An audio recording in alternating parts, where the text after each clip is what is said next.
얘들아, 문 열어! 나한테 왜 이러니?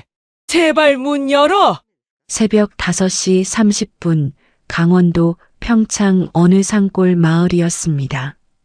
눈이 펑펑 내리는 어둠 속에서 66살 할머니가 차 문을 두드리고 있었어요. 차 안에는 아들과 며느리가 앉아 있었죠. 하지만 문은 잠겨 있었습니다. 동우가, 지영아, 왜 이러는 거야? 할머니의 목소리가 점점 절박해졌어요. 손으로 창문을 두드리고 또 두드렸습니다. 하지만 앞좌석에 앉은 아들은 고개를 돌리지 않았어요. 며느리는 휴대폰만 들여다보고 있었죠. 그때였습니다. 차에서 시동 걸리는 소리가 들렸어요. 안 돼! 제발! 할머니가 차 손잡이에 매달렸습니다. 하지만 차는 천천히 움직이기 시작했어요. 할머니의 손이 미끄러졌습니다. 그대로 눈밭에 쓰러졌죠.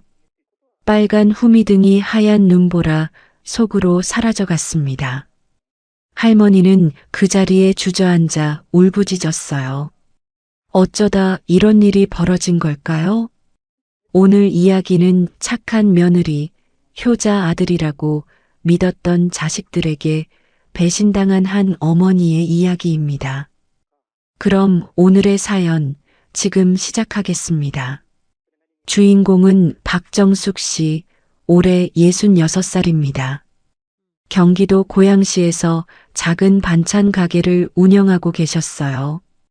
20년 동안 새벽같이 일어나 장을 보고 밤늦게까지 반찬을 만드셨죠. 동네 시장 사람들은 다들 정숙을 좋아했습니다. 성격도 좋고 손도 야무졌거든요. 정숙은 혼자 사셨어요. 남편은 10년 전에 돌아가셨죠. 아들 하나를 키우느라 정말 고생 많이 하셨습니다. 공무원으로 30년을 일하고 퇴직한 뒤에도 반찬 가게를 시작했어요. 검소하게 살면서 한 푼 두 푼 모았죠. 덕분에 예금 통장에는 2억 5천만 원이 있었습니다. 빌라도 한 채 있었어요. 고양시에 있는 작은 빌라인데 시가가 3억 원쯤 됐죠. 아들 최동욱 씨는 올해 39살입니다. 중견기업에서 영업팀 과장으로 일하고 있었어요. 며느리 한지영 씨는 37살로 초등학교 방과 후 교사였죠. 겉으로 보면 평범한 직장인 부부였습니다. 서울 노원구 아파트에 전세로 살았어요. 정숙은 아들 부부가 착하다고 생각했습니다. 명절 때마다 찾아오고 가끔 전화도 했거든요. 며느리 지영은 특히 목소리가 밝았어요. 어머니, 건강하세요? 하면서 늘 안부를 물었죠. 그래서 정숙은 복받았다고 생각했습니다. 하지만 그날 새벽 눈 내리는 산골 마을에서 모든 게 바뀌었어요. 정숙은 그제야 깨달았습니다.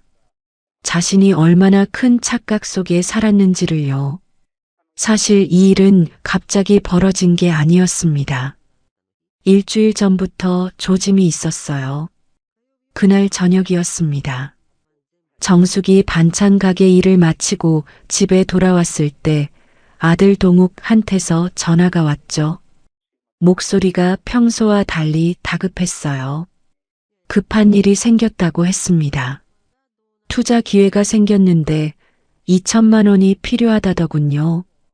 2천만 원이라는 말에 정숙은 잠시 말문이 막혔습니다. 작은 돈이 아니었거든요. 무슨 투자냐고 물으니 친구 사업에 투자하는 건데 나중에 큰 돈 벌 수 있다고 했어요. 설명하자면 길다면서 얼버무리더군요. 정숙은 조심스럽게 말했습니다. 큰 돈이니까 천천히 생각해 보자고요. 그러자 전화 너머로 한숨 소리가 들렸어요.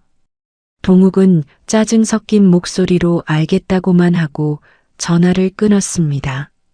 사흘이 지났습니다. 저녁 7시쯤 아들 부부가 갑자기 빌라에 찾아왔어요. 정숙은 반가웠습니다. 밥이라도 먹고 가라고 했죠. 하지만 둘은 거절하며 거실에 앉았어요. 며느리 지영이가 먼저 입을 열었습니다. 요즘 통장 관리는 어떻게 하냐고 물었어요. 갑작스러운 질문에 정숙은 어리둥절했죠.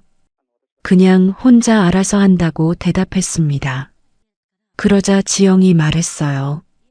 나이도 있으신데 큰돈 관리하시기 힘드실 테니 자기들이 도와드리겠다고요.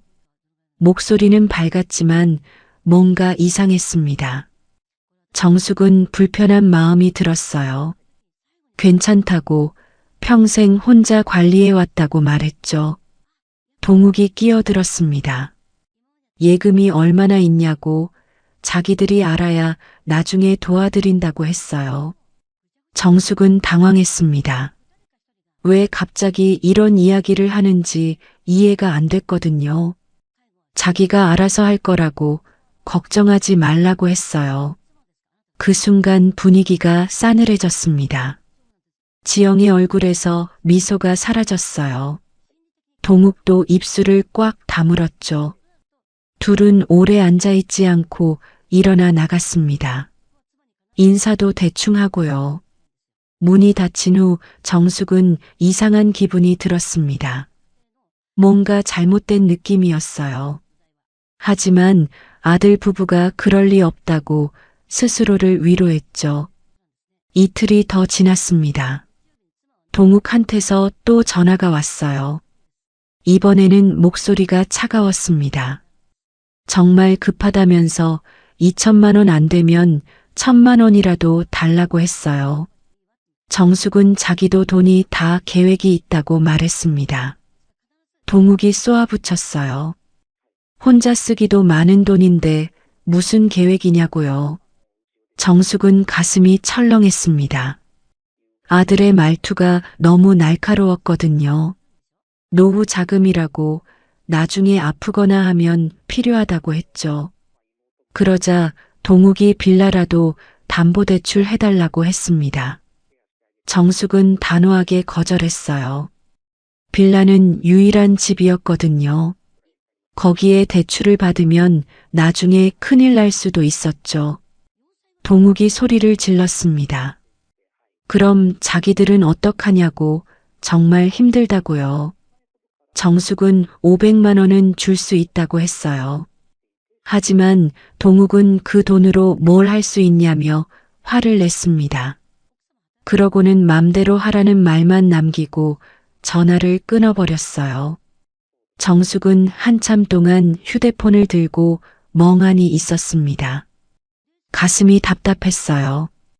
그 후로 일주일 동안 아들한테서 연락이 없었어요. 정숙은 걱정이 됐습니다. 몇 번 전화했지만 받지 않더군요. 며느리도 마찬가지였어요. 그러던 어느 토요일 오전이었습니다. 지영한테서 갑자기 전화가 왔어요. 목소리가 환했습니다. 내일 온천 간다면서 같이 가자고 했어요. 정숙은 깜짝 놀랐습니다. 일주일 동안 연락도 없더니 갑자기 온천이라니요. 지영은 어머님을 꼭 모시고 가고 싶다며 효도 좀 해야 한다고 했어요. 정숙은 기뻤습니다. 아들이 화가 풀렸나 보다 싶었거든요. 지영은 편한 옷 입고 있으라고 내일 새벽에 모시러 간다고 했습니다. 새벽이냐고 물으니 길 막히기 전에 가려고 한다더군요. 정숙은 기분이 좋아졌습니다. 반찬 가게 문을 일찍 닫았어요. 단골 김말순 씨가 왜 이렇게 일찍 닫냐고 물었죠. 아들 며느리랑 내일 온천 간다고 효도 여행이라고 했습니다. 말수는 좋겠다며 정숙이네 아들 며느리가 정말 착하다고 했어요. 정숙은 집에 와서 작은 가방을 챙겼습니다. 옷 몇 벌하고 세면도구 정도였어요. 현금 30만 원도 넣었죠. 온천 가면 뭐라도 사주고 싶었거든요. 그날 밤 일찍 잠자리에 들었습니다. 내일이 기다려졌어요. 새벽 4시에 휴대폰 알람이 울렸습니다. 정숙은 일어나서 세수하고 옷을 갈아입었어요. 얼마 안 있어 초인종이 울렸죠. 동욱이와 지영이가 서 있었습니다. 둘 다 피곤한 표정이었어요. 정숙은 가방을 들고 차에 탔습니다. 차는 검은색 외제차였어요. 정숙은 뒷좌석에 앉았습니다. 처음에는 분위기가 괜찮았어요. 온천이 어디냐고 물으니 강원도라고 했습니다. 3시간쯤 걸린다더군요. 그런데 시간이 지날수록 대화가 끊겼습니다. 정숙이 뭘 물어도 대답이 짧았어요. 동욱은 운전만 했고 지영은 휴대폰만 들여다봤죠. 첫 번째 휴게소에서 정숙이 화장실 다녀오는 사이 아들 부부는 차 안에 그대로 있었어요. 커피라도 같이 마시자고 했는데 괜찮다고 하더군요. 두 번째 휴게소에서도 마찬가지였습니다. 정숙은 점점 이상한 느낌이 들었어요. 뭔가 잘못됐다는 생각이 들었죠. 하지만 기분 좋게 놀러 가는 날이니 좋은 생각만 하기로 했습니다. 새벽 5시가 넘었습니다. 밖은 아직 어두웠어요. 눈이 조금씩 내리기 시작했죠. 차는 고속도로를 빠져나와 좁은 산길로 들어갔습니다. 정숙이 여기가 온천이 맞냐고 물었지만 아무도 대답하지 않았어요. 30분쯤 더 갔을까요? 차가 멈춰 섰습니다. 눈 내리는 어둠 속에 건물 몇 채가 보였어요. 전부 불이 꺼져 있었죠. 그런데 동욱이 갑자기 뒤돌아보며 잠깐 내리라고 했습니다. 차갑게요. 정숙은 가슴이 철렁했습니다. 뭔가 이상했어요. 하지만 아들 말에 차에서 내렸죠. 추운 바람이 얼굴을 때렸습니다. 그 순간 차 문이 잠기는 소리가 들렸어요. 정숙이 놀라서 차를 돌아봤습니다. 동욱이와 지영이가 차 안에 그대로 앉아 있었어요. 얘들아, 문 열어! 정숙이 차 문을 잡아당겼습니다. 하지만 잠겨 있었죠. 나한테 왜 이러니? 창문을 두드렸어요. 동욱은 고개를 돌렸습니다. 지영은 여전히 휴대폰만 보고 있었죠. 제발 문 열어! 정숙의 목소리가 떨렸습니다. 시동 걸리는 소리가 들렸어요. 정숙은 차 손잡이에 매달렸습니다.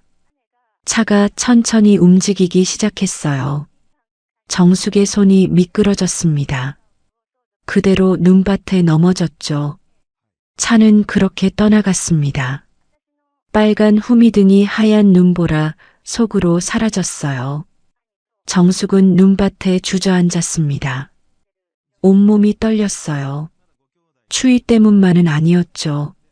믿을 수 없었습니다.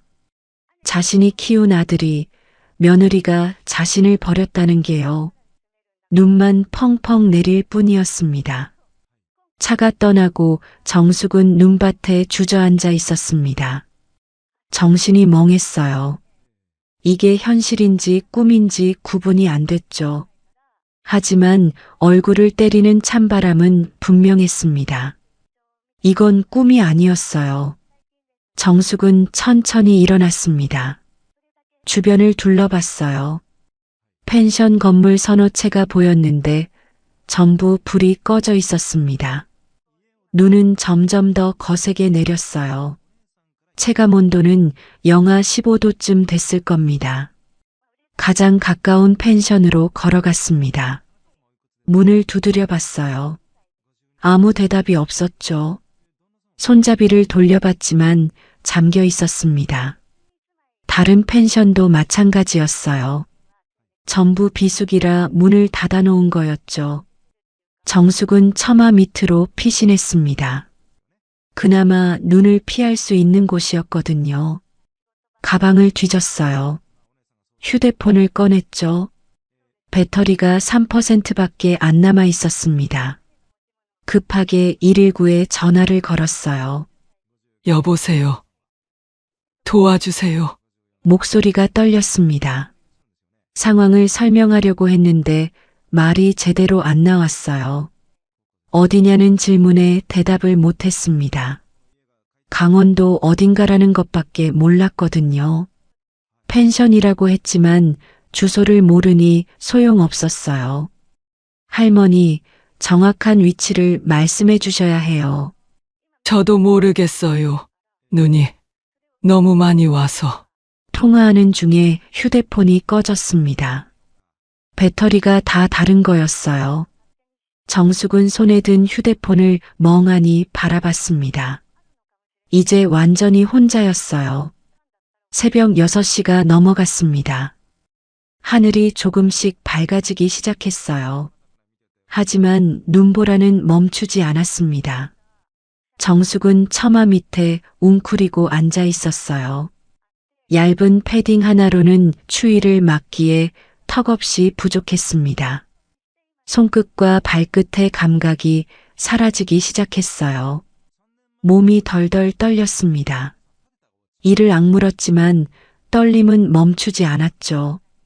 정숙은 손을 입김으로 녹이려 했어요. 하지만 소용없었습니다. 8시쯤 됐을까요? 하늘은 밝아졌지만 눈보라는 계속됐습니다.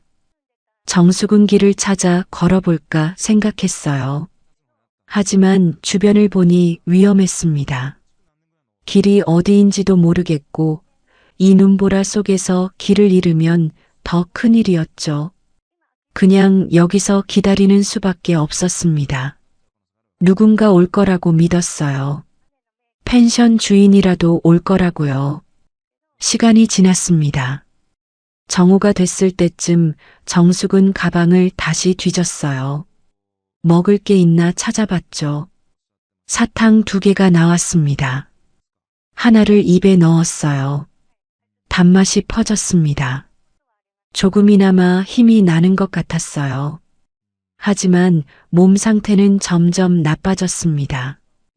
떨림이 심해지더니 이제는 온몸에 힘이 빠졌어요. 자꾸만 눈이 감겼습니다. 안 되는 걸 알면서도 눈꺼풀이 무거웠죠. 자면 안 돼. 정숙은 혼잣말을 했습니다. 자면 얼어 죽는다는 걸 알았거든요. 뺨을 때렸어요. 정신을 차리려고요. 하지만 몸이 말을 듣지 않았습니다. 어느 순간 환각이 보이기 시작했어요. 10년 전에 돌아가신 남편이 보였습니다. 웃으며 손을 내밀고 있었어요. 정숙은 그 손을 잡으려고 손을 뻗었죠. 여보, 하지만 손에 잡히는 건 차가운 공기뿐이었습니다. 정숙은 정신을 가다듬었어요. 아니야, 아직 죽을 수 없어. 살아야 해. 그렇게 스스로를 다독였습니다. 오후 2시 30분쯤이었습니다. 차 소리가 들렸어요. 정숙은 고개를 들었습니다. 흰색 SUV 한 대가 펜션 앞에 멈춰 섰죠. 50대쯤 돼 보이는 남자가 내렸습니다. 펜션 주인이었어요. 남자는 처마 밑에 쓰러져 있는 정숙을 발견하고 깜짝 놀랐습니다. 할머니, 괜찮으세요? 달려와서 정숙을 흔들었어요. 정숙은 간신히 눈을 떴습니다. 말이 제대로 나오지 않았어요. 남자는 급하게 구급차를 불렀습니다. 그리고 정숙을 펜션 안으로 옮겼죠. 따뜻한 실내였습니다. 남자는 담요를 가져와 정숙을 감싸주었어요. 뜨거운 차도 끓였습니다. 정숙은 떨리는 손으로 종이컵을 받아들었어요. 한 모금 마시니 몸속으로 온기가 퍼졌습니다. 구급차가 도착하기까지 40분이 걸렸습니다. 산골이라 시간이 오래 걸린 거였어요. 구급대원들이 정숙의 상태를 확인했습니다. 체온이 34도 정도였어요. 저체온증이었죠. 손가락과 발가락은 동상 초기 증세가 보였습니다. 원주 세브란스 병원으로 이송됐습니다. 응급실에서 링거를 맞았어요.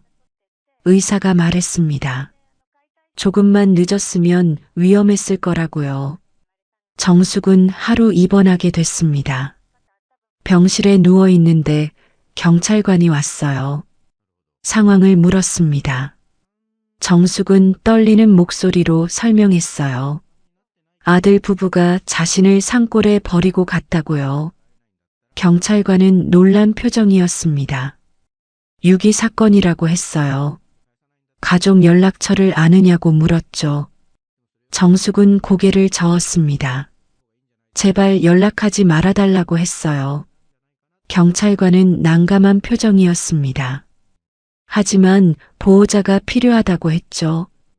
정숙은 혼자 갈 수 있다고, 자기가 알아서 하겠다고 했습니다. 다음 날 오후 4시에 퇴원했습니다. 손가락에는 붕대가 감겨 있었어요. 의사는 조심하라고 당부했습니다.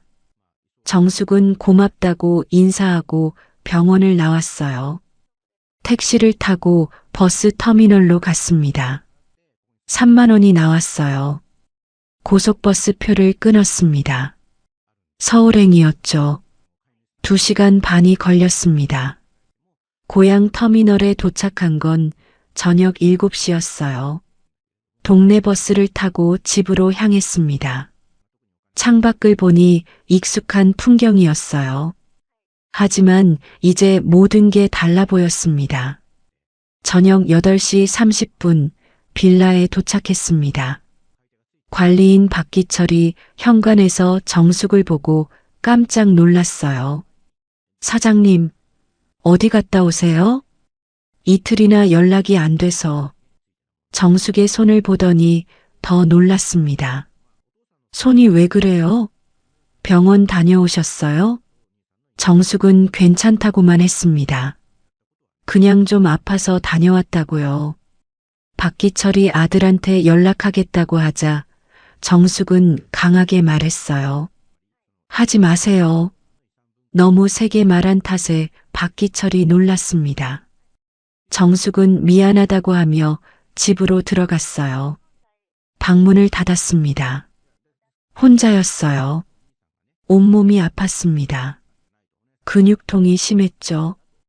거울을 봤어요. 초췌한 얼굴이 비쳤습니다. 손가락에 감긴 붕대가 보였죠. 눈물이 났습니다. 억울했어요. 화가 났습니다. 자신이 키운 아들이 그토록 예뻐했던 며느리가 자신을 죽이려 했다는 게 믿기지 않았어요. 하지만 울다가 눈물을 닦았습니다. 이대로 당할 순 없었어요. 정숙은 결심했습니다. 끝까지 싸우겠다고요. 다음 날 아침이었습니다. 월요일이었죠. 정숙은 몸을 일으켜 세우려고 했지만 쉽지 않았어요. 온몸이 쑤셨습니다. 특히 손가락이 많이 아팠어요. 붕대를 감은 손을 보니 어제 일이 꿈이 아니었다는 게 실감났습니다. 반찬 가게를 열어야 했지만 도저히 갈 수가 없었어요. 몸도 몸이지만 마음이 너무 복잡했습니다.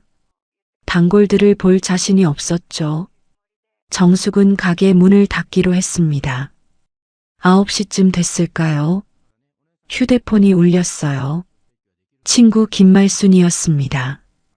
왜 가게 문을 안 여냐는 거였어요. 주말에 연락도 안 됐다면서 걱정하는 목소리였죠. 정숙은 잠시 망설이다가 말했습니다. 자신의 집으로 올 수 있냐고요. 할 얘기가 있다고요.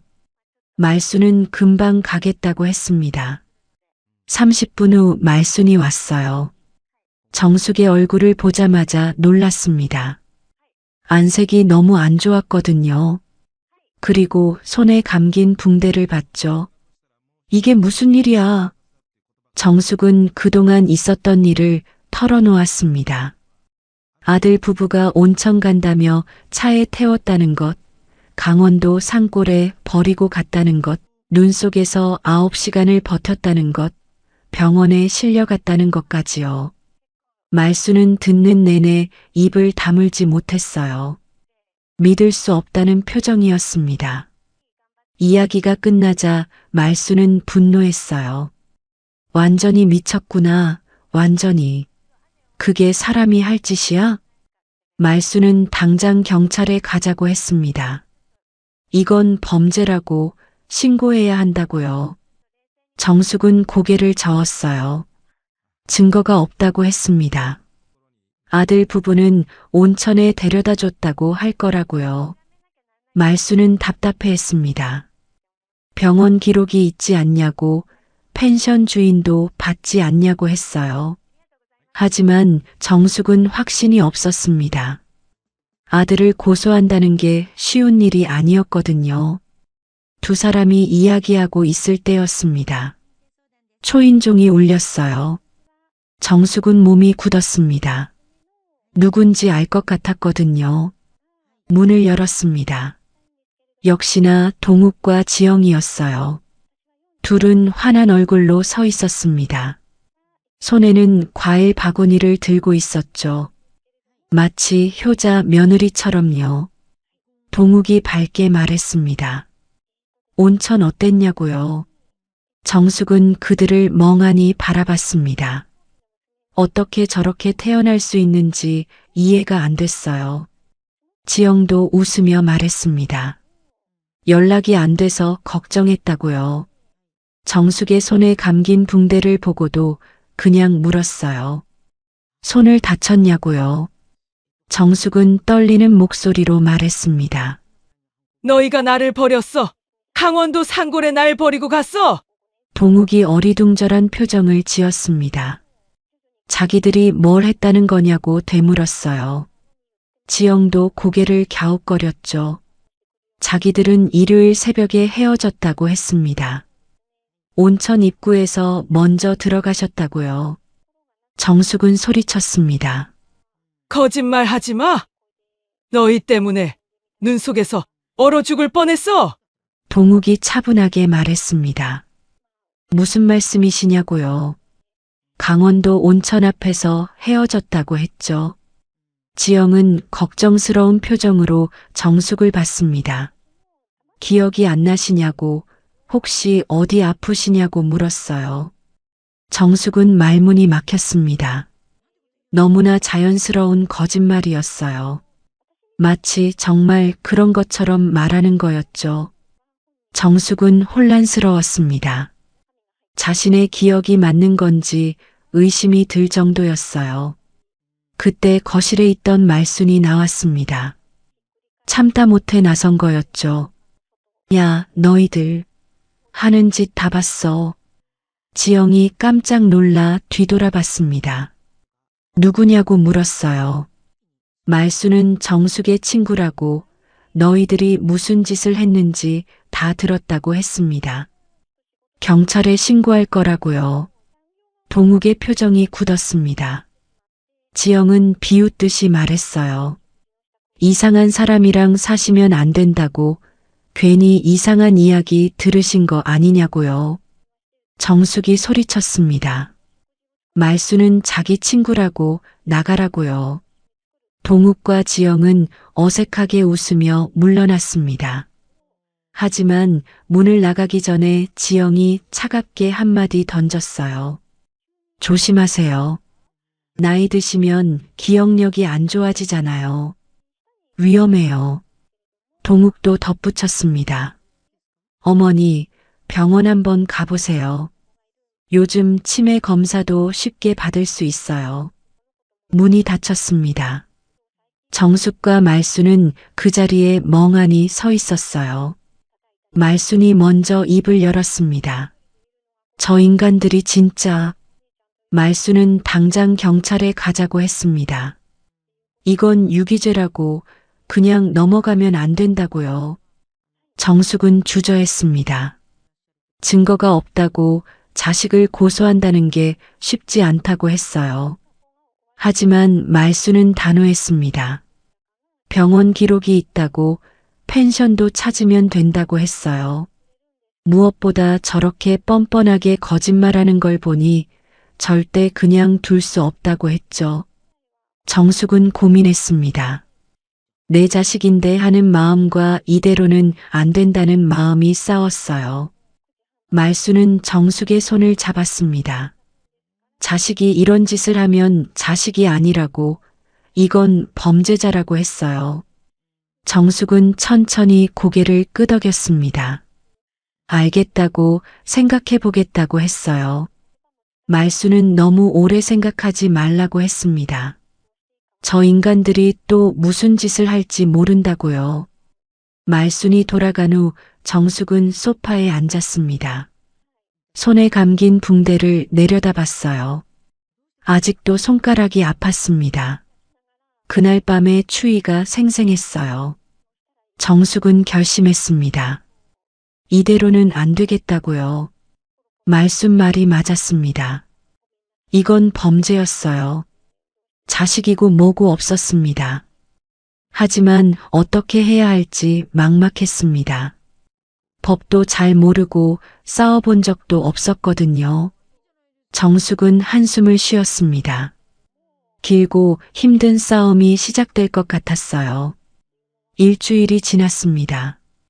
정숙은 반찬 가게를 다시 열었어요. 손가락은 아직 완전히 낫지 않았지만 일은 할 수 있었습니다. 단골들이 걱정했죠. 손에 왜 붕대를 감았냐고요. 정숙은 그냥 넘어졌다고만 했어요. 말수는 매일 들렀습니다. 경찰에 가기로 했냐고 물었어요. 정숙은 아직 결정을 못하고 있었습니다. 밤마다 고민했지만 쉽지 않았어요. 그래도 마음 한편으로는 알고 있었습니다. 이대로는 안 된다는 걸요. 그날 밤이었습니다.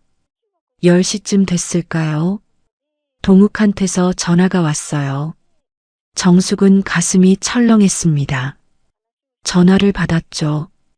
동욱의 목소리는 차가웠습니다. 2천만 원이 꼭 필요하다고 했어요. 정말 급하다고요. 정숙은 안 된다고 대답했습니다. 동욱은 한참 말이 없다가 한마디 던졌어요. 후회하실 거라고요. 그리고 전화를 끊어버렸습니다. 정숙은 불안했습니다. 후회하실 거라는 말이 무슨 뜻일까요? 협박처럼 들렸어요. 그날 밤 정숙은 잠을 잘 수 없었습니다. 이틀이 지났습니다. 수요일 오전이었어요. 정숙은 은행에 가야 했습니다. 예금 통장 정리를 할 일이 있었거든요. 고양시 시내에 있는 은행 지점으로 갔죠. 은행 앞에 도착했을 때였습니다. 누군가가 서 있었어요. 지영이었습니다. 정숙은 깜짝 놀랐어요. 왜 여기 있는 거냐고 물었죠. 지영은 웃으며 대답했습니다. 우연이라고요. 근처에 일이 있어서 왔다고 했어요. 하지만 정숙은 믿을 수 없었습니다. 우연치고는 너무 딱 맞아떨어졌거든요. 정숙은 은행 안으로 들어갔습니다. 지영이 따라왔어요. 정숙이 번호표를 뽑고 기다리는데 지영은 바로 옆에 앉았습니다. 정숙은 불편했어요. 왜 따라오냐고 물었지만 지영은 그냥 기다린다고만 했죠.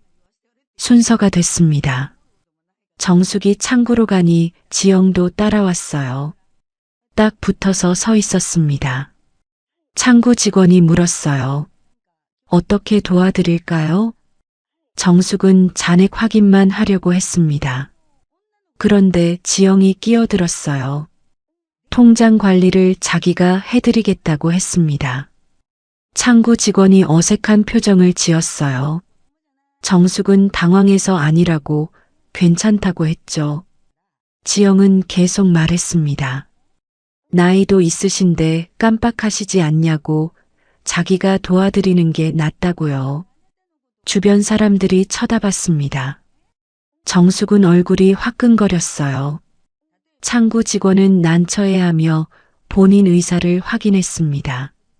정숙은 필요 없다고 혼자 할 수 있다고 말했어요.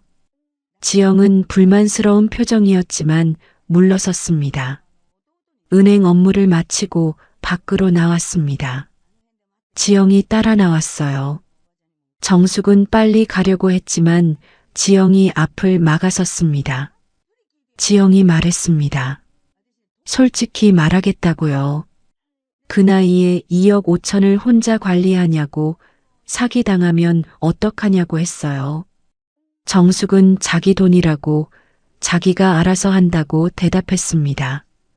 지영의 목소리가 차가워졌습니다. 결국 동욱이 받을 돈 아니냐고요. 자기들이 미리 관리하는 게 낫다고 했어요. 정숙은 화가 났습니다. 아직 살아있는데 무슨 소리냐고 했죠. 지영은 한 걸음 더 다가왔습니다. 통장을 넘기시든가 아니면 자기들이 알아서 할 거라고 했어요. 알아서 한다는 게 무슨 뜻이냐고 물으니 지영이 차갑게 웃었습니다. 정신이 온전치 않다고 법원에 후견인 신청할 수도 있다고 했어요. 그러면 통장 관리는 자기들이 하게 된다고요. 정숙은 충격을 받았습니다. 그게 무슨 소리냐고 되물었죠.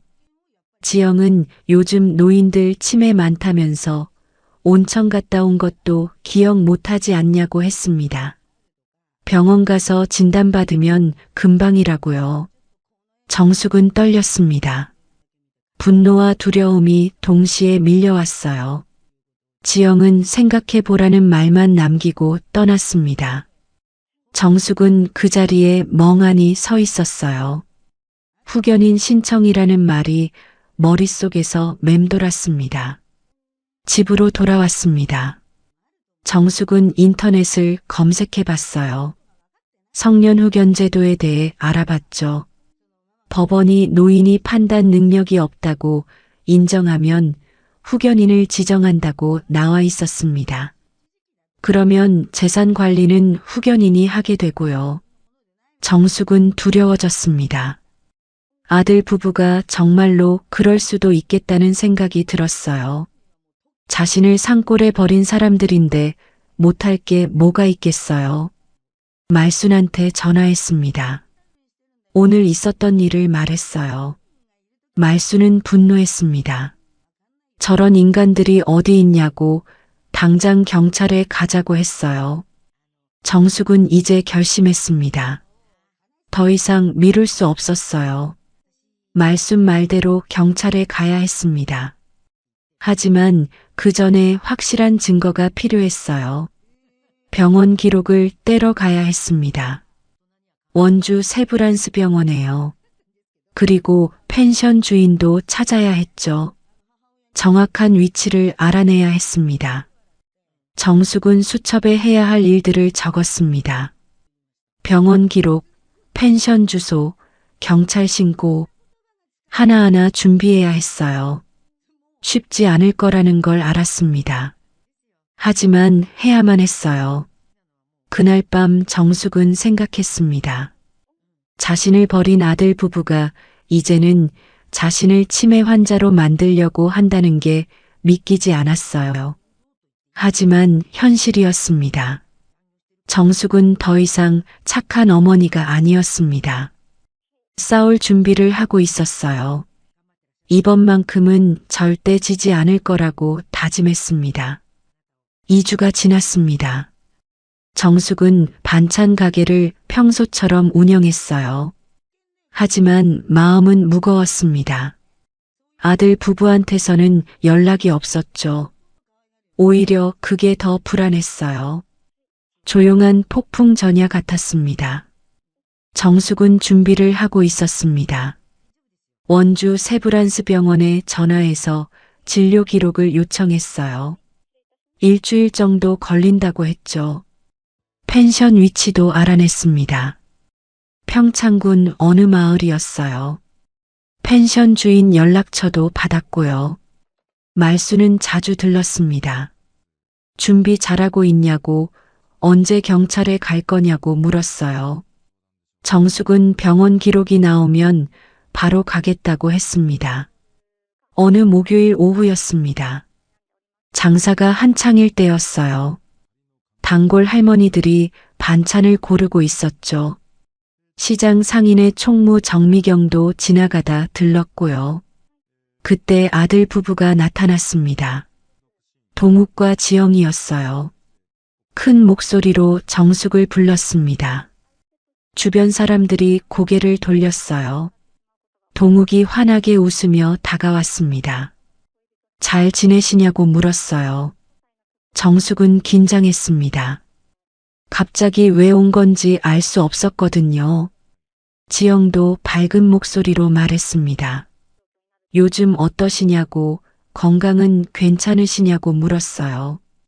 그런데 목소리가 이상하게 컸습니다.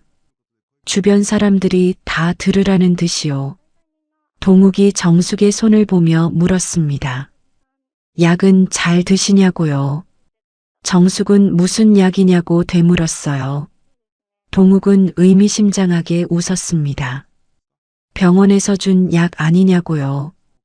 단골 할머니들이 수군거렸습니다. 무슨 약이냐고요. 지영이 큰 소리로 대답했어요. 요즘 깜빡깜빡하셔서 병원 다니신다고요. 온천 갔다 온 것도 기억 못 하신다고 했습니다. 정숙은 얼굴이 화끈거렸습니다. 거짓말이라고 말하려 했지만 지영이 계속 말을 이었어요. 통장도 어디 뒀는지 모르신다고 걱정이라고 했습니다. 상인들이 모여들기 시작했습니다. 무슨 일이냐고 물었어요. 동욱이 안타까운 표정으로 말했습니다. 어머니가 요즘 기억력이 안 좋으시다고 병원 가보시라고 해도 안 가신다고요. 정미경이 끼어들었습니다. 사장님은 멀쩡하신데 무슨 소리냐고요. 매일 보는데 전혀 이상한 게 없다고 했어요. 지영은 웃으며 대답했습니다. 집에서는 다르시다고, 가족만 안다고요. 단골 경찰관 이철수가 지나가다 멈춰 섰습니다. 무슨 일이냐고 물었어요. 동욱이 설명했습니다. 어머니 건강이 안 좋으셔서 걱정된다고요. 이철수는 정숙을 봤습니다. 철수는 10년 동안 반찬을 사온 단골이었어요. 매일 보는 사이였죠. 이철수는 고개를 갸웃거렸습니다. 사장님은 멀쩡해 보이는데요. 지영이 말했습니다. 겉으로는 그래 보여도 집에서는 이상하시다고요. 물건을 자꾸 잃어버리신다고 같은 말을 반복하신다고 했어요. 전부 거짓말이었습니다. 정숙은 참을 수 없었습니다. 목소리를 높였어요. 지영아, 너 지금 뭐 하는 거야? 지영은 놀란 척했습니다. 왜 그러시냐고 걱정되어서 온 건데 왜 화를 내시냐고 했어요. 동욱도 진정하시라고 흥분하시면 안 된다고 말했습니다. 마치 정숙이 이상한 사람인 것처럼 만드는 거였어요. 주변 사람들은 어리둥절했습니다. 누구 말이 맞는지 모르겠다는 표정이었죠. 하지만 단골들은 달랐습니다. 정미경이 말했어요. 사장님은 장부도 꼼꼼하게 쓰시고 돈 계산도 정확하시다고요. 전혀 이상한 게 없다고 했습니다. 옆 가게 말순도 나왔습니다. 무슨 일이냐고 물었다가 상황을 파악하고는 화를 냈어요. 거짓말하지 말라고, 사장님은 멀쩡하시다고 했습니다. 동욱과 지영은 난처한 표정이었습니다. 예상과 달랐던 거예요. 사람들이 다 믿을 줄 알았는데 단골들이 정숙 편을 들었으니까요. 정숙은 앞치마를 벗었습니다. 천천히 동욱과 지영 앞으로 걸어갔어요. 두 사람을 똑바로 쳐다봤습니다. 동욱아, 지영아, 목소리는 떨렸지만 단호했습니다. 오늘부터 너희는 내 아들도 며느리도 아니다. 주변이 조용해졌습니다. 동욱이 당황해서 물었어요. 무슨 소리냐고요? 정숙은 계속 말했습니다. 너희는 이제 내 아들도 며느리도 아니라고요. 연락하지 말라고, 다시는 오지 말라고 했어요. 지영이 비웃었습니다. 정신 나가셨다고 했어요. 그러다가 후회하신다고요. 동욱도 한마디 던졌습니다. 어머니가 우릴 먼저 배신했다고 나중에 후회할 거라고 했어요. 정숙은 흔들리지 않았습니다. 나가라고 했어요. 지금 당장요. 동욱과 지영은 어정쩡하게 서 있다가 돌아섰습니다. 떠나면서 지영이 중얼거렸어요. 기다려 보시라고요. 둘이 사라지고 나서 주변 사람들이 정숙을 걱정했습니다. 괜찮으시냐고, 무슨 일이냐고 물었어요. 정숙은 괜찮다고만 했습니다. 말순이 정숙을 가게 안으로 데려갔습니다. 의자에 앉히고 물을 줬어요. 정숙은 떨리는 손으로 종이컵을 받았습니다. 이철수가 가게 안으로 들어왔습니다. 사장님께 할 말이 있다고 했어요. 정숙은 이철수를 봤습니다. 오래 알고 지낸 단골이었죠. 이철수가 조심스럽게 물었습니다. 그날 시장에서 본 게 이상했다고요. 아드님 부부가 뭔가 숨기는 것 같다고 했어요. 혹시 무슨 일 있으시냐고 물었습니다. 정숙은 잠시 망설였습니다. 그리고 결심했어요.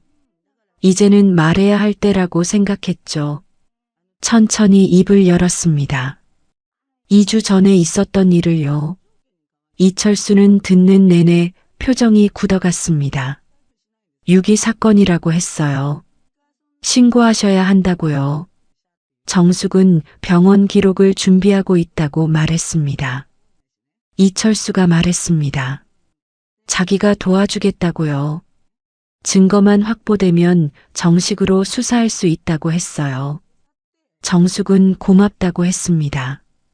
그날 저녁 정숙은 집에 혼자 앉아 있었습니다. 오늘 관계를 청산했어요. 더 이상 아들도 며느리도 아니라고 선언했죠. 돌이킬 수 없는 강을 건넌 기분이었습니다. 하지만 후회는 없었습니다. 오히려 속이 시원했어요. 이제 진짜 싸움이 시작될 거라는 걸 알았습니다. 정숙은 준비하고 있었어요. 한편 차 안에서 동욱과 지영은 대화하고 있었습니다. 지영이 말했어요. 생각보다 단골들이 편을 들었다고요. 동욱은 괜찮다고 했습니다. 어차피 후견인 신청만 하면 된다고요. 지영이 웃었습니다. 이제 어머니가 관계를 끊으셨으니 더 쉬울 거라고요. 불효자식 소리 들을 일도 없다고 했죠. 동욱도 동의했습니다. 하지만 둘 다 몰랐습니다. 단골 경찰관이 이미 눈치챘다는 걸요. 정숙이 증거를 모으고 있다는 걸요. 그리고 진짜 복수가 곧 시작될 거라는 걸요. 다음 날 아침이었습니다. 정숙은 일찍 일어나 준비했어요. 오늘 할 일이 많았거든요. 원주 세브란스 병원에서 진료 기록이 나온다는 연락을 받았습니다. 직접 가서 받아야 했어요. 이철수가 도와주겠다고 했습니다. 출근 전에 정숙 빌라로 왔어요. 같이 병원에 가자고 했죠. 정숙은 고마웠습니다. 혼자였으면 막막했을 거예요.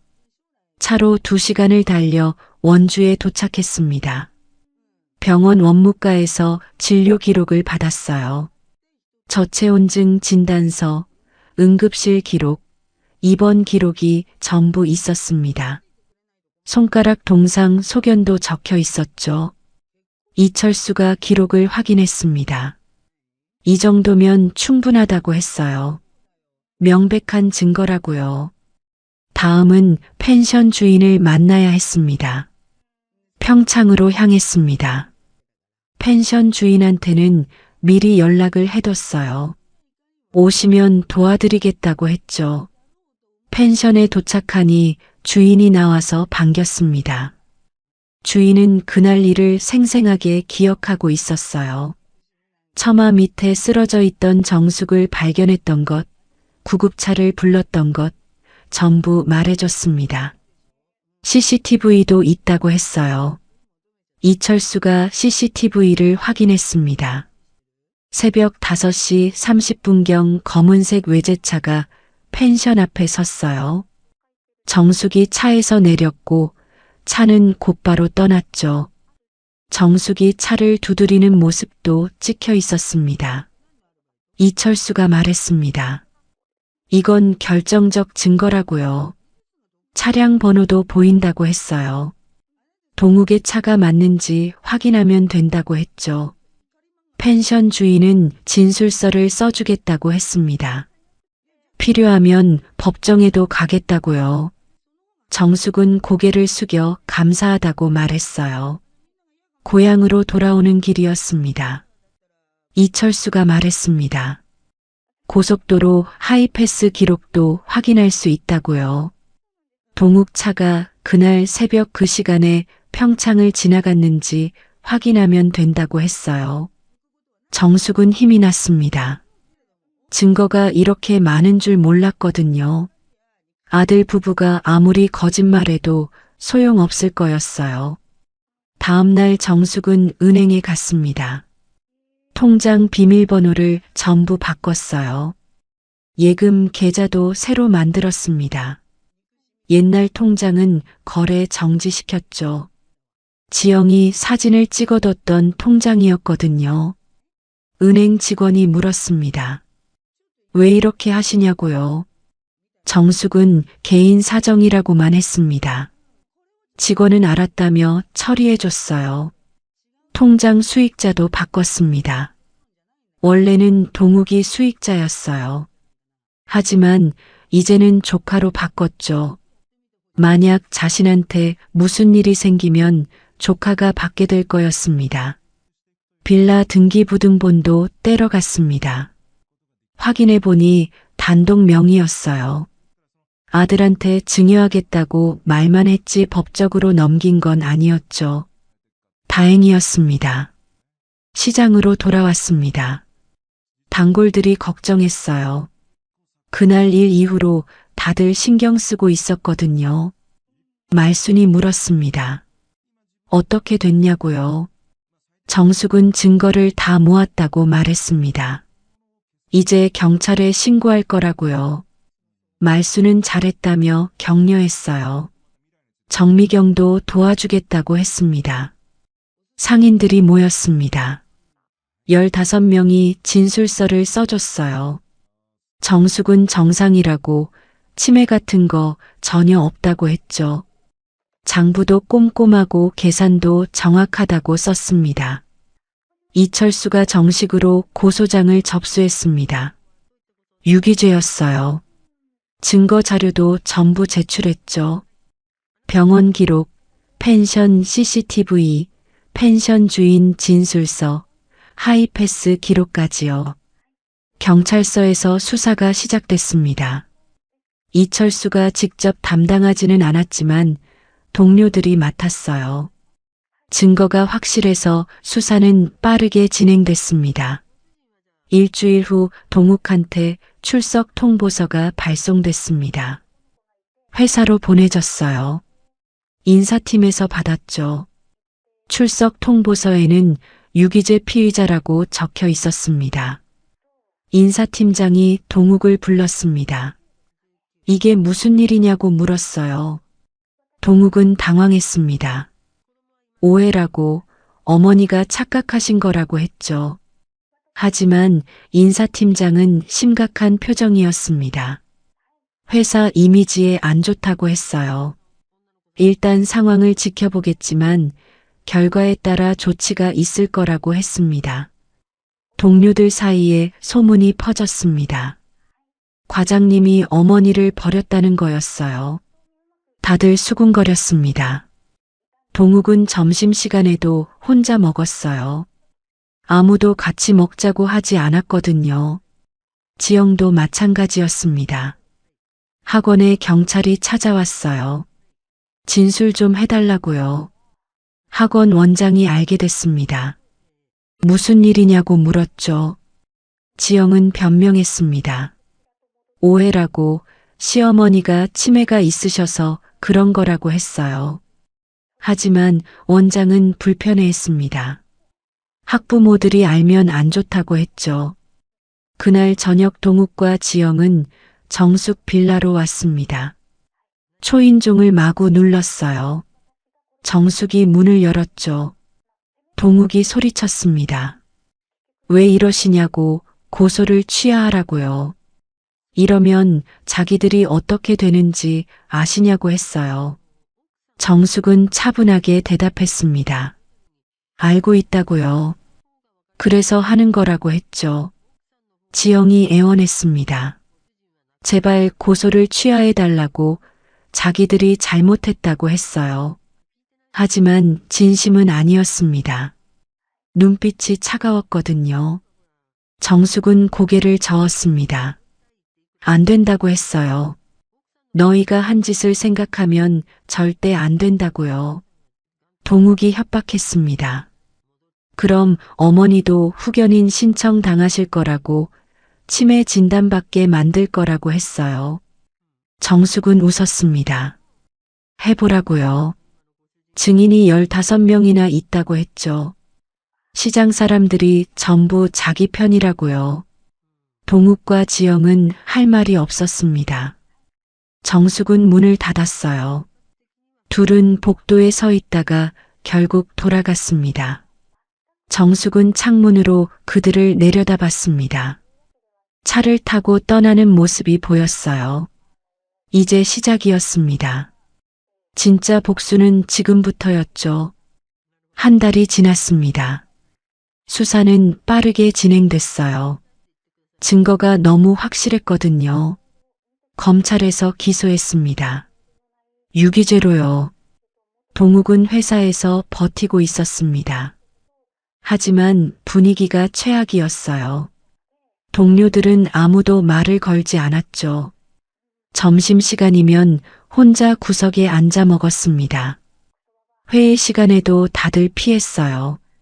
어느 날 인사팀장이 동욱을 불렀습니다. 권고사직이었어요. 회사 이미지에 안 좋다는 거였죠. 노모 유기 사건이 언론에까지 나왔거든요. 실명은 안 나왔지만 중견기업 과장이라는 게 나왔어요. 동욱은 억울하다고 했습니다. 아직 재판도 안 끝났다고요. 하지만 인사팀장은 단호했어요. 회사 결정이라고 한 달 안에 나가달라고 했습니다. 퇴직금도 제대로 못 받았습니다. 자진 퇴사 형식이라 법정 최소 금액만 나왔어요. 15년을 다닌 회사였는데 이렇게 쫓겨난 거였죠. 지영도 학원에서 잘렸습니다. 학부모들한테 소문이 났어요. 시어머니를 산골에 버렸다는 거였죠. 학부모들이 원장한테 항의했습니다. 저런 사람한테 우리 아이를 맡길 수 없다고요. 원장은 어쩔 수 없었습니다. 지영한테 계약 해지를 통보했어요. 이번 학기만 마치고 나가달라고요. 지영은 울며 빌었지만 소용없었습니다. 부부가 동시에 실직한 거였어요. 수입이 완전히 끊겼습니다. 저축도 없었어요. 오히려 빚이 6천만 원이나 있었죠. 매달 이자만 150만 원씩 나갔습니다. 카드값도 밀리기 시작했습니다. 지영이 사놓은 명품 가방 할부가 200만 원 남아 있었어요. 외제차 할부도 매달 80만 원씩 나갔죠. 감당이 안 됐습니다. 재판이 시작됐습니다. 1심 재판정이었어요. 검사가 증거를 제출했습니다. 병원 기록, 펜션 CCTV, 하이패스 기록, 증인 진술서까지요. 동욱과 지영의 변호사는 변명했습니다. 어머니를 온천에 데려다 줬다가 착각하신 거라고요. 하지만 판사는 믿지 않았어요. 증거가 너무 명백했거든요. 펜션 주인이 증인으로 나왔습니다. 그날 새벽 처마 밑에 쓰러져 있던 정숙을 발견했다고 증언했어요. 체온이 너무 낮아서 죽을 뻔했다고요. 시장 상인들도 증인으로 나왔습니다. 정숙은 멀쩡하다고 치매 같은 거 전혀 없다고 증언했죠. 오히려 아들 부부가 거짓말을 하려고 했다고 말했습니다. 판결이 나왔습니다. 유기죄로 징역 10개월에 집행유예 2년이었어요. 벌금 300만 원도 나왔죠. 전과자가 된 겁니다. 동욱은 법정에서 무너졌습니다. 이제 재취업이 완전히 막혔어요. 전과자를 뽑는 회사는 없었거든요. 지영도 마찬가지였습니다. 방과후 교사는 범죄 경력 조회를 하거든요. 전세 계약 만료가 석 달 앞으로 다가왔습니다. 이사를 가야 했어요. 하지만 돈이 없었습니다. 전세 보증금 2억 5천을 다시 구할 수도 없었고 월세를 낼 돈도 없었어요. 채권자들이 독촉하기 시작했습니다. 투자 사기로 빚진 6천만 원이었어요. 매일 전화가 왔습니다. 언제 갚을 거냐고요. 동욱은 대답할 수 없었습니다. 결국 압류가 들어왔습니다. 외제차가 먼저 압류됐어요. 할부가 남아 있었지만 소용없었죠. 지영의 명품 가방들도 압류됐습니다. 에르메스 가방, 샤넬 가방이 전부 가져가졌어요. 통장도 압류당했습니다.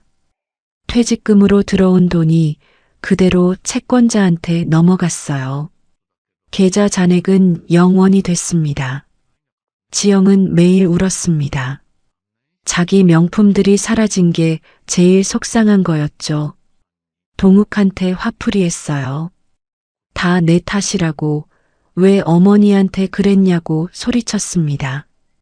동욱도 지영한테 화를 냈습니다. 내가 먼저 그러자고 했잖냐고, 통장 탐낸 것도 너라고 말했어요. 둘은 매일 싸웠습니다. 전세 계약이 끝났습니다. 집주인은 연장을 거부했어요. 빨리 나가달라고 했죠. 동욱 부부는 갈 곳이 없었습니다. 결국 고시원을 알아봤어요. 노원구 뒷골목에 있는 허름한 고시원이었습니다. 방 하나에 50만 원이었어요. 화장실도 공용이었죠. 부부가 그 좁은 방에서 살게 됐습니다. 동욱은 일용직을 전전했습니다. 건설 현장에서 자비를 했어요. 하루 10만 원 정도 받았죠. 몸은 힘들었지만 어쩔 수 없었습니다. 지영은 편의점 야간 알바를 시작했습니다. 밤 11시부터 아침 7시까지였어요. 시급 10,000원이었죠. 한 달에 200만 원 정도 벌었습니다.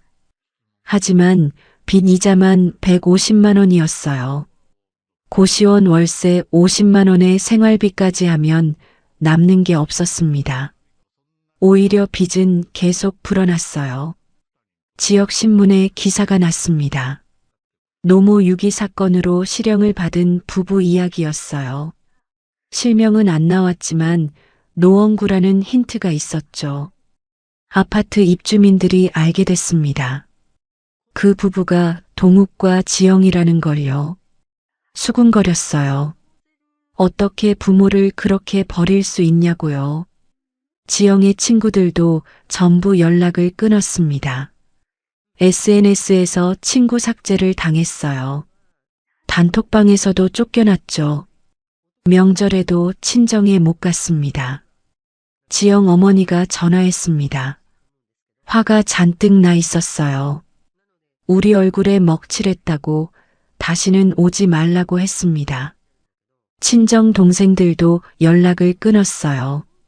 2달이 지났습니다. 동욱과 지영은 고시원 좁은 방에서 살고 있었어요. 매일 싸웠습니다. 서로 탓했죠. 이혼 이야기도 나왔습니다. 하지만 이혼에도 빚은 남았습니다. 오히려 더 힘들어질 거였어요. 둘은 묶여서 불행하게 살 수밖에 없었습니다. 어느 날 저녁이었습니다. 동욱이 정숙한테 전화했어요. 떨리는 목소리였습니다. 죄송하다고, 정말 잘못했다고 말했어요. 정숙은 차갑게 대답했습니다. 이제 늦었다고요. 동욱은 울먹였습니다. 다시 기회를 달라며 빌었어요. 정숙은 전화를 끊었습니다. 더 이상 들을 필요가 없었거든요. 일주일 후 동욱과 지영이 찾아왔습니다. 저녁 8시쯤이었어요. 정숙이 시장에서 돌아오는 길을 기다리고 있었죠. 정숙이 빌라 입구에 도착하자 동욱이 무릎을 꿇었습니다. 지영도 옆에서 무릎을 꿇었어요. 둘 다 울고 있었습니다. 주변 이웃들이 나와서 구경했습니다. 동욱이 외쳤어요. 어머니, 제발 용서해달라고요. 자기들이 정말 잘못했다고요. 지영도 울며 빌었습니다. 하지만 눈빛은 여전히 계산적이었습니다. 진심이 아니라는 게 보였어요. 정숙은 그들을 내려다봤습니다. 천천히 입을 열었어요. 일어나. 동욱과 지영이 올려다봤습니다. 정숙은 계속 말했어요. 나도 너희 부모야. 아들을 낳아서 키웠지. 학교도 보냈고 결혼도 시켰어. 목소리는 떨렸지만 단호했습니다. 하지만 그날 밤을 잊을 수가 없어.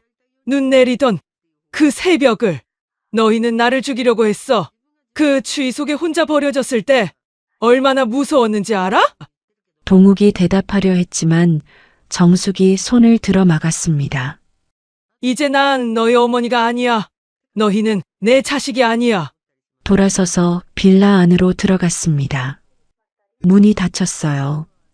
동욱과 지영은 그 자리에 무릎 꿇은 채 있었습니다. 6개월이 흘렀습니다. 동욱과 지영은 여전히 고시원에서 살고 있었어요. 동욱은 일용직을 전전했고 지영은 편의점 야간 알바를 했습니다. 빚은 8천만 원으로 불어났어요. 갚을 방법이 없었습니다. 이혼 이야기가 또 나왔지만 실행하지 못했어요. 둘 다 혼자서는 더 힘들 거라는 걸 알았거든요. 서로를 보는 눈빛에는 원망만 가득했습니다. 사랑은 진작 사라졌어요. 그저 불행을 함께 나누는 동거인일 뿐이었죠. 한편 정숙은 새로운 삶을 시작했습니다. 빌라를 팔았어요. 3억에 팔렸습니다.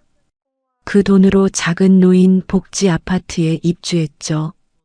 깨끗하고 따뜻한 집이었습니다. 관리도 잘 돼 있었어요. 같은 또래 어르신들이 많이 살았습니다. 외롭지 않았죠. 예금 2억 5천은 그대로 유지했습니다.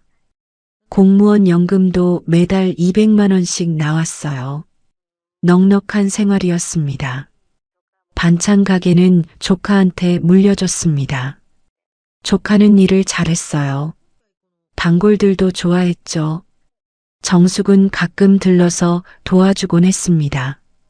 시장 친구들과는 계속 만났어요. 매주 목요일마다 등산을 갔습니다. 말순, 정미경하고 함께요. 산을 오르며 수다를 떨었죠. 복지관에서 자원봉사도 시작했습니다. 일주일에 2번 나가서 독거노인들 반찬을 만들어줬어요. 보람 있는 일이었습니다. 단골들이 자주 안부 전화를 했습니다. 잘 지내시냐고, 건강하시냐고 물었어요. 정숙은 그 어느 때보다 행복하게 잘 지내고 있었습니다. 이철수도 명절마다 찾아왔습니다. 음식을 사들고 와서 안부를 물었어요. 정숙은 고마웠습니다. 어려울 때 도와준 사람이었거든요. 어느 봄날이었습니다. 정숙은 복지 아파트 옥상 정원에 앉아 있었어요. 따뜻한 햇살이 비쳤습니다. 꽃들이 피어 있었죠. 지난 일들을 생각했습니다. 힘들었지만 이겨냈어요. 아들을 잃었지만 자신을 찾았습니다. 이제는 평화로웠어요. 정숙은 웃었습니다. 행복했어요. 진짜 행복이었습니다. 여러분, 이 이야기를 들으시면서 무슨 생각을 하셨나요? 부모는 자식의 현금 인출기가 아닙니다. 평생 고생하며 자식을 키웠어요. 그런 부모를 돈 때문에 버린다는 건 용서받을 수 없는 일이죠. 부모를 버리는 순간 여러분도 모든 것을 잃게 됩니다. 직장도, 돈도, 명예도, 사람들도요. 가장 중요한 건 자신의 양심을 잃는 거예요. 효도는 선택이 아닙니다. 인간의 기본이에요. 부모님께 잘하세요. 후회하면 늦습니다. 부모님이 살아계실 때 효도하셔야 해요. 오늘 이야기가 여러분께 작은 교훈이 되길 바랍니다. 부모님께 전화 한 통 드려보는 건 어떨까요? 오늘 이야기 어떠셨나요? 여러분의 소중한 시간을 함께 해주셔서 정말 고맙습니다. 구독과 좋아요는 더 좋은 이야기를 만드는 큰 힘이 됩니다. 다음에도 더 많은 감동과 교훈이 담긴 이야기로 찾아뵙겠습니다. 감사합니다.